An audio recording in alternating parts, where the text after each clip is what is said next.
Mana bu joyda suvning ovozi ham chiqib turibdi. Hozir suvning ovozini qanaqa yo'qotish yoki ustiga qanaqa ovoz qo'shish yoki muzika qo'shib olishni ko'rsatib beraman. Buning uchun CapCut'ga kiramiz. Oldindan tayyorlab qo'yilgan boyagi videomizni joylab olamiz.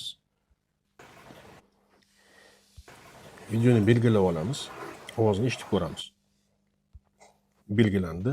Громкость. Xohlasak 0 qilib qo'yib, galishkani bosib qo'yamiz, ovoz o'chadi.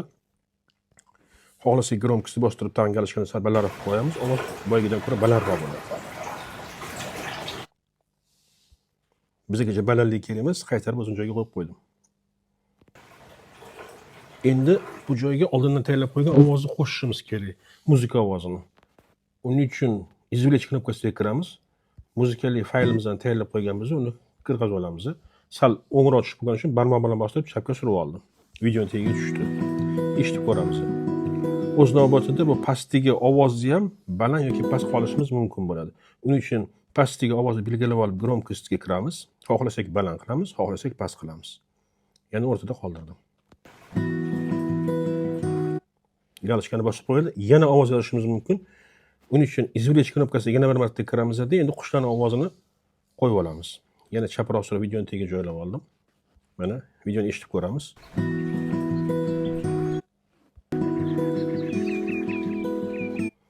Qushlarning ovozini ham balandroq yoki pastroq qolishimiz mumkin bo'ladi. Men sal baland qilishni xohladim. Galishkani bosib qo'ydim. Endi bitta effekt bor.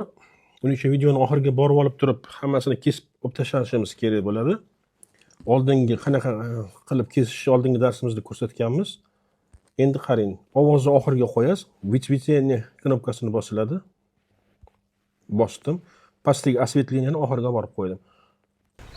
Video oxiriga borganda ovoz pasayib borishi kerak. Pastdagi qushlarning ovozi ham xuddi shunaqa qilib осветление qilib qo'ydim.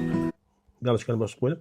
Videoni oxiriga kelib turib, ovoz biz qo'shgan ovozda pasayib boradi. Mana endi yana qisqa ovozlar qo'shishimiz mumkin bo'ladi. Men bu joyda qurbaqani ovozini qo'shdim. Video tayyor qilib qo'yilgan edi. Mana ovoz qo'shildi, lekin bu qisqa ovoz. Xohlasak buni bir nechta ko'paytirib, har xil joylarga qo'ya olamiz. Uning uchun videoni belgilab turib, sozdать kopiyani bosdim. Barmog'imiz bilan bosib turib, sal nariroqqa surib qo'yamiz. Yana bittasini sozdать kopiya qildim. Barmoq bilan bosib turib, yana sal nariroqqa surib qo'yaman. 4 ta qurbaqani ovozi bo'ldi. Endi eshitib ko'ramiz.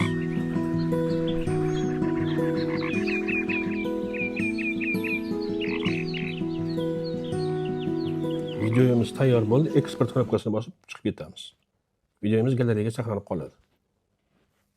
Bundan tashqari CapCut ilovasining o'zida ham muzikalar bor. U ish qilish uchun boyadagi videoni joylab olasizlar.